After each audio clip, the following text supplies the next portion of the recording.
Hey Libra, thank you for tuning in for your May 2017 tarot reading, and thank you so much for your patience this month, as I do realize I'm very delayed.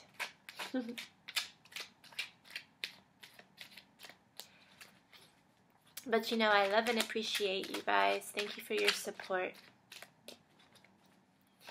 So let's see what May has in store for you. April was tough. April was a tease, huh? April was like, here, show me all the goodies, and then took them away from you, kind of.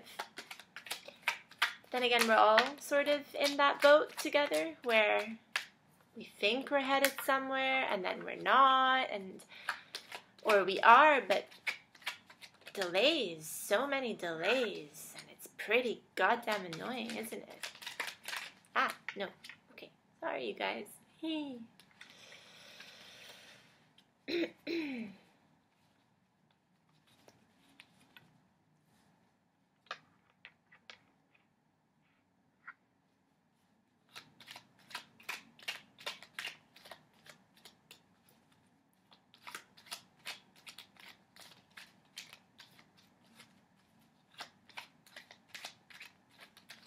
Ooh.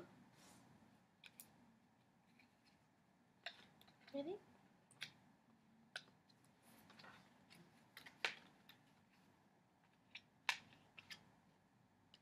It's one hell of a combo. I'm not laying out the cards the way I usually do. I just decided this for your video. Sorry.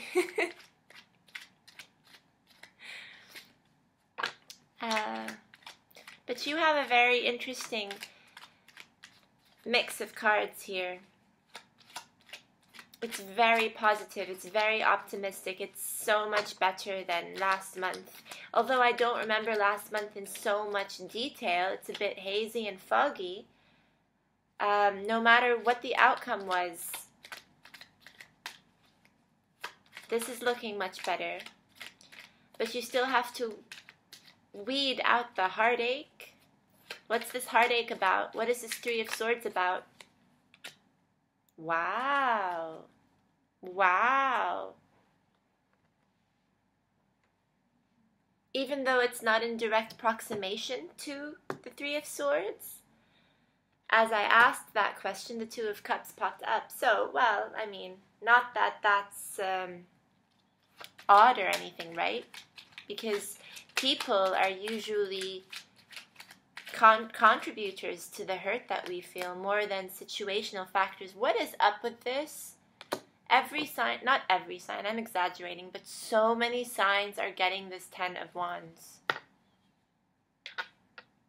So that makes it the second 10 in your spread so far, apart from this Wheel of Fortune here, which is wedged between the Six of Wands and this nasty Three of Swords.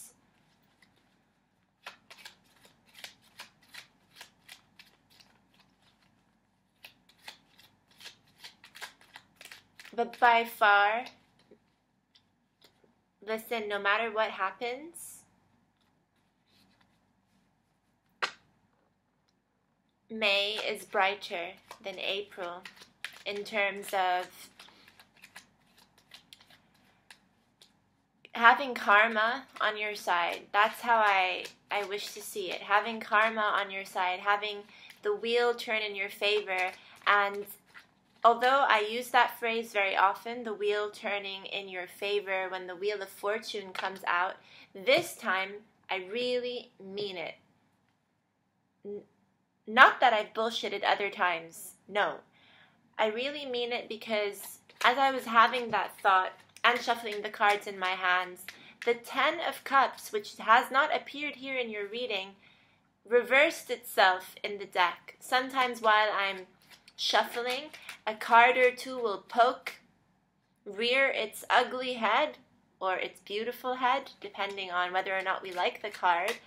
And I will find it slowly needing to turn in order for me to get back to my ordinary shuffling routine. I don't consciously rotate these cards. I don't reverse them myself. But if a card is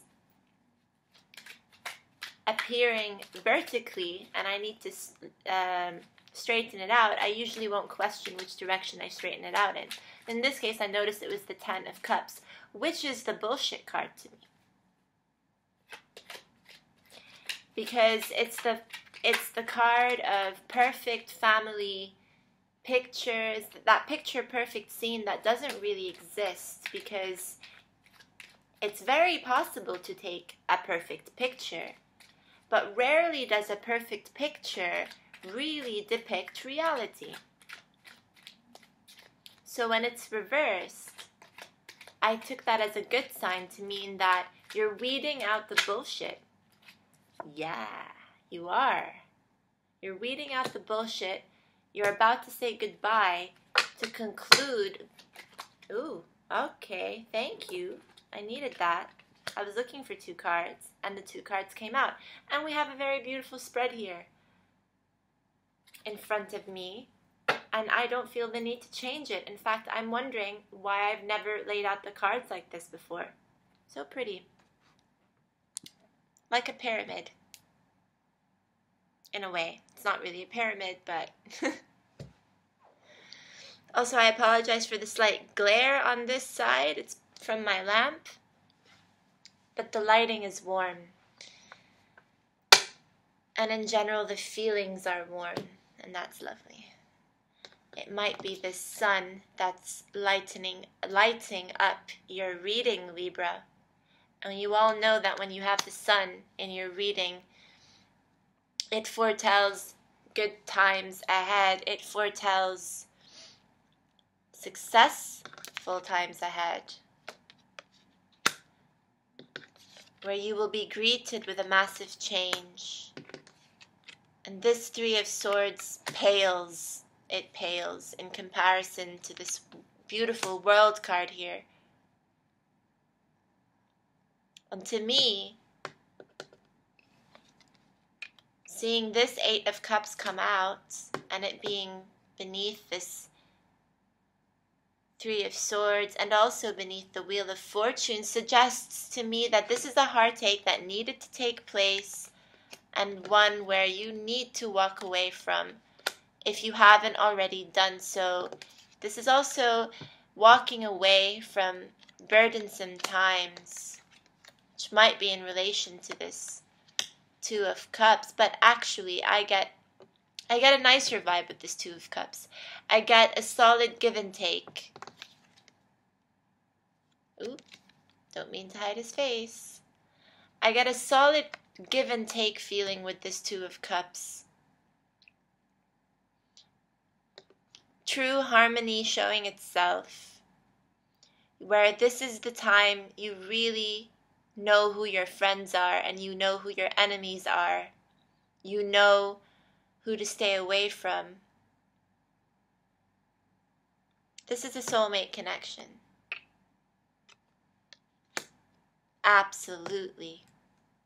Absolutely. And you're moving ever so closely to it.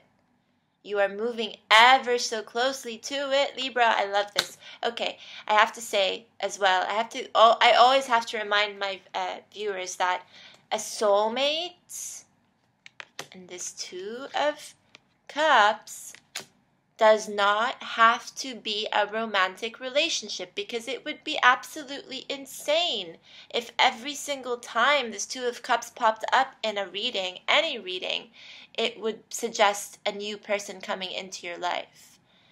That just, no. I mean, how often do we meet new people and then fall in love with them nonetheless, or experience a deep connection with them? And a connection is felt with in friendships and in families as much as it's felt in romantic relationships. Actually, nowadays, with the hookup culture and the dating scene that everyone is so immersed with, and how easy it is to hook up with people if you are going to think about having apps like Tinder and stuff, then I find that a lot of romantic relationships end up being so superficial and shallow that it's almost a disgrace for me to tie up this Two of Cups to relationships like that. And what we also forget is that we get so engrossed in the heat of the moment. We get so caught up to the sexual attractions that we may feel with another person. And this can linger on for a very long time before you can come to a more objective, an objective perspective of whether or not this person is beautiful in every other way as well. So not just with a beautiful physical physique, but what is their mind like, and what does their heart speak of? Does their heart truly speak to you? Please do not confuse love with infatuation. That can be a very dangerous thing. That is usually what tears couples apart eventually, when they realize that the attraction has faded because it was never really there. It was mistaken for infatuation.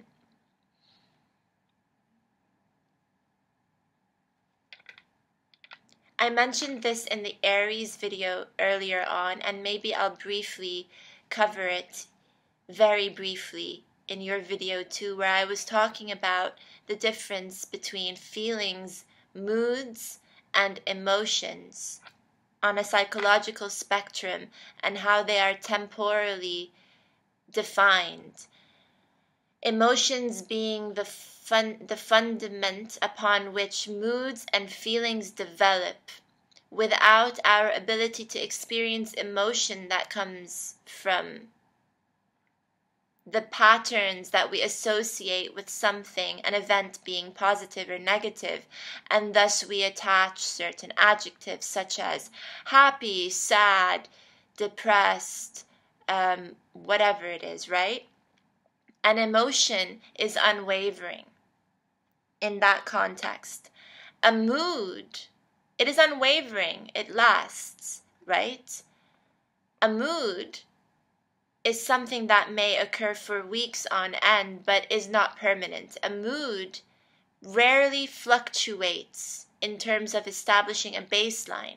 Once you suspect that you've been experiencing feelings, which is at a level beneath or above, it's a top-down thing. It's above moods. Once you start to realize that feelings have become more constant, then you can I suppose, you can more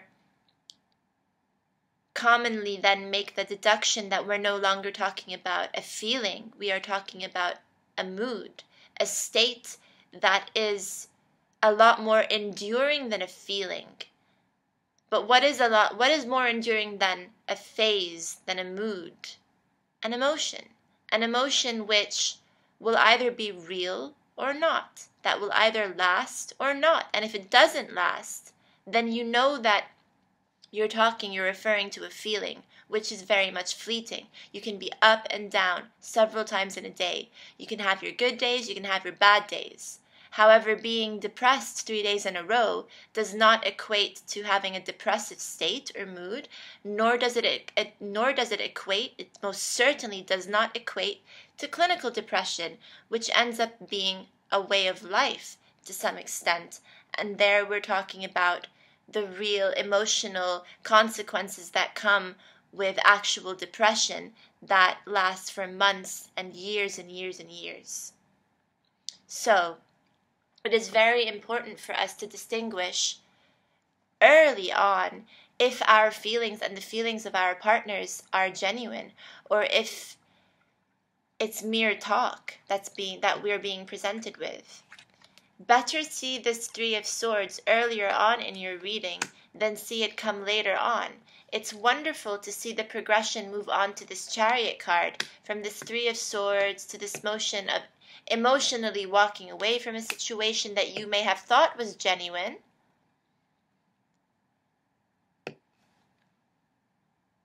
Here, it's like, I'm not calling your bluff or anything. Your feelings, your emotions may have truly been genuine. They usually are. But if you're walking away from this situation, it might tell me that the person we are talking about here, or the situation you got yourself involved with, if it's not a person, was not as genuine as you were.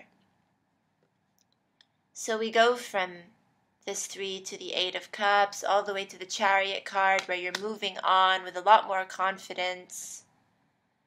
And you're moving on your own, leaving behind a detrimental situation. Perhaps even moving on with a soulmate, towards a soulmate. This will differ.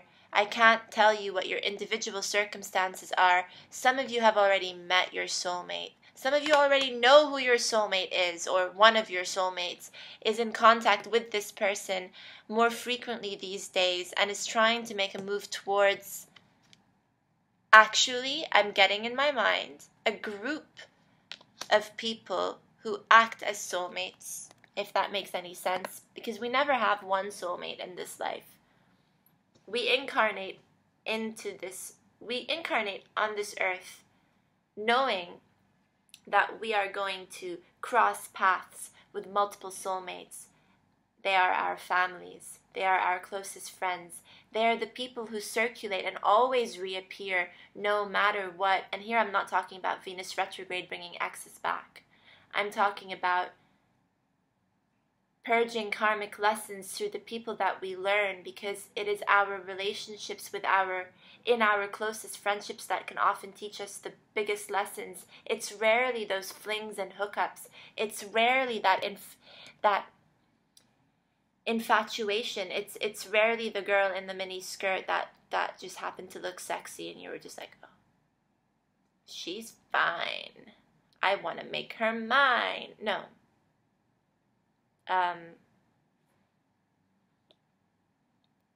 With the Six of Cups, I wouldn't take this card lightly at all. It's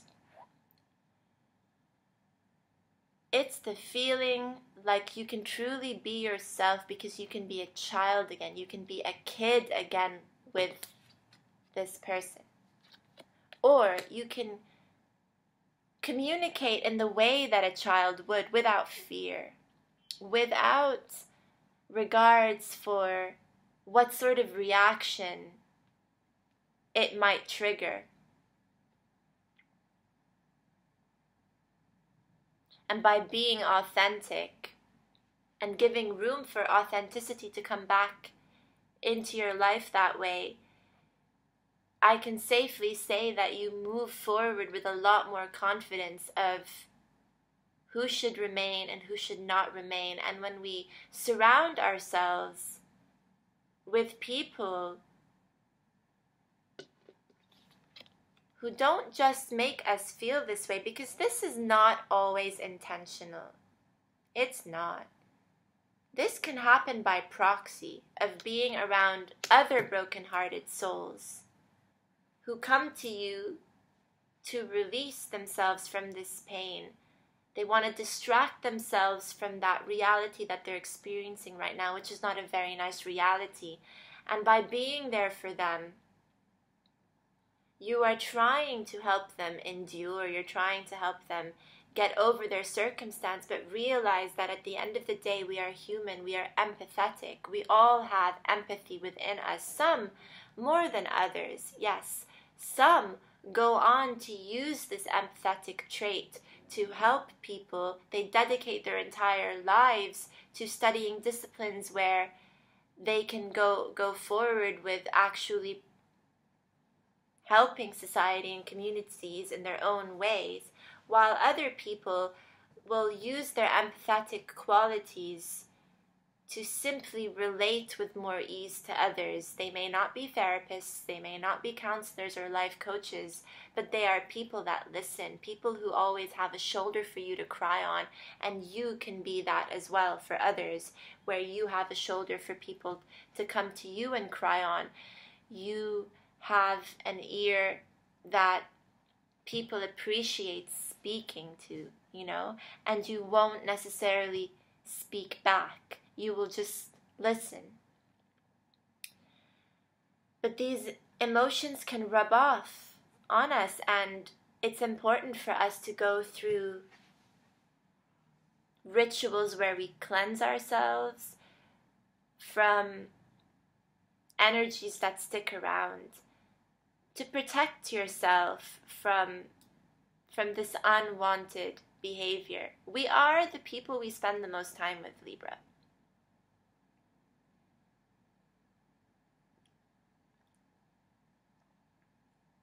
So have a look to your environment and question, who are you spending the most time with? Why are you spending time with these people? Do they benefit you? Do you have to be around? Is it good for them to be around you? Are you helping each other? Or are you encouraging the idea that it's fine to have a broken heart? Oh, who doesn't have a broken heart these days, To me, there is a huge difference between telling a person that you understand and that it's okay for them to feel the way they do, and actually meaning that,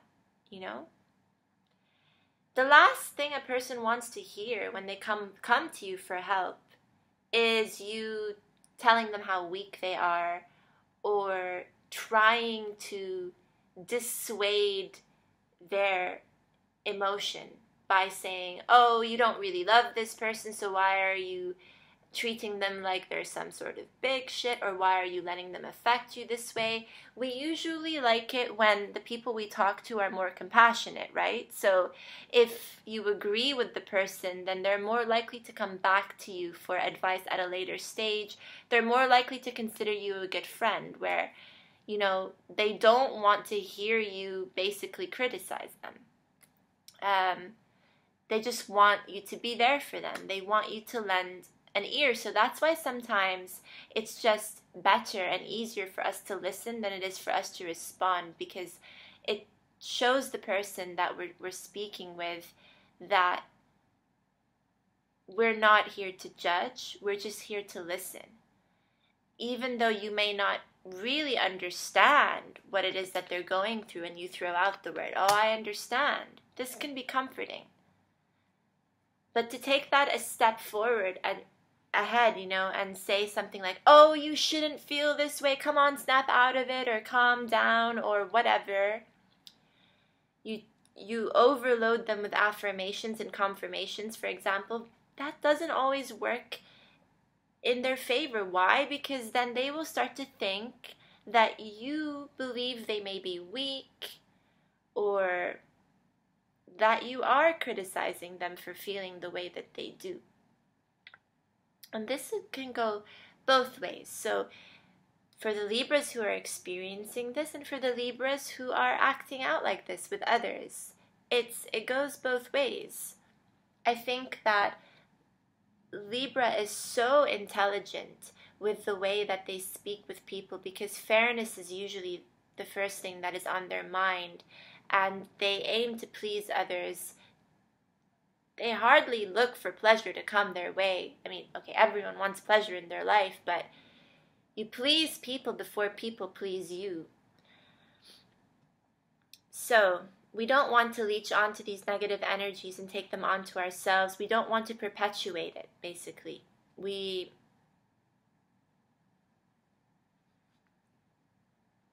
ought to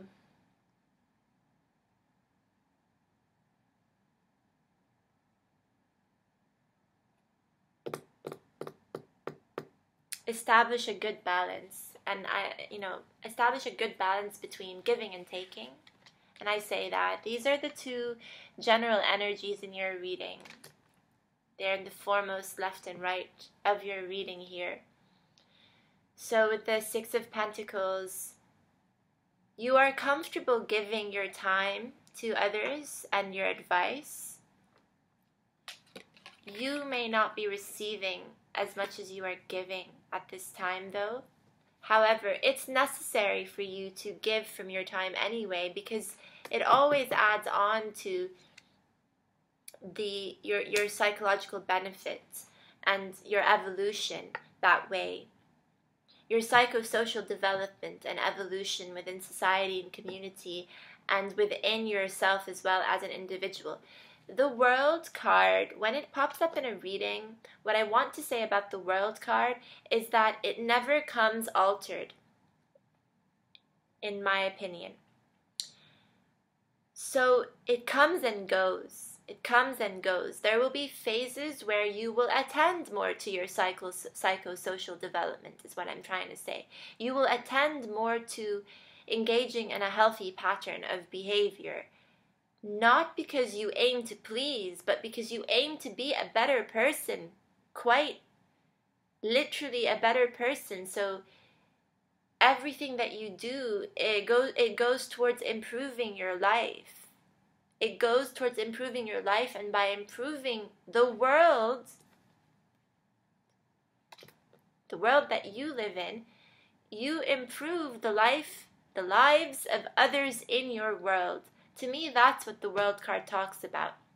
But there are other times, though, when we don't have time for this, or when it's not the right time for us to spend thinking about the ramifications of this World card, because we are far too consumed making ends meet, dealing with the daily grind. And yes, mind you, by the way, the daily grind to me doesn't involve this World card. This is a luxury. This is our path towards self-actualization. There are a few psychologists who may be watching this who will know what I'm talking about here. I'm talking about Erikson's 7 stages of development. Self-actualization being the hardest to achieve and also the last step to achieve. Ultimately, this is the kind of fulfillment that we want to get to. This is what we want to experience finally when we're on our deathbed, basically. Thinking back to how it is that we spent our life. Do we regret it? Were we the best people we could be? Did we love enough? Did we give enough? Did we respect people enough? Did we have enough integrity for ourselves as well? Those are the things that stick to us, not how much money we made or how much we earned, all the things that we achieved, unless those achievements are directly related to how it is that we helped nourish our children. How did our children grow up in our presence? Were we good mothers? Were we good fathers? Were we good partners? Did we make the right choices that way? Or did we waste so much of our time running after things, people, situations that were just so short-lasting and stupid? Quite blatantly, just because we thought that they were attractive or they caught our fancy for a split second there, you know?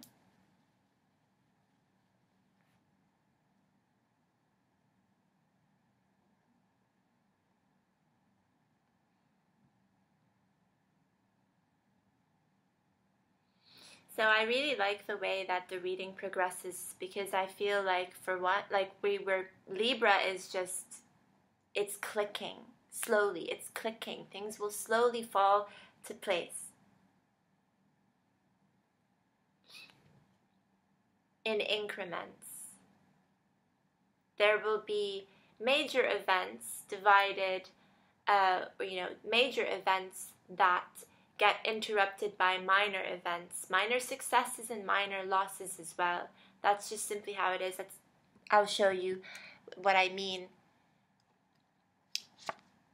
Minor events, major events, minor events, although beautiful card.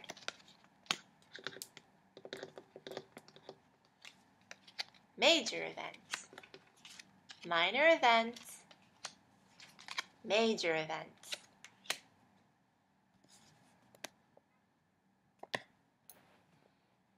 Isn't that lovely? When the cards do that.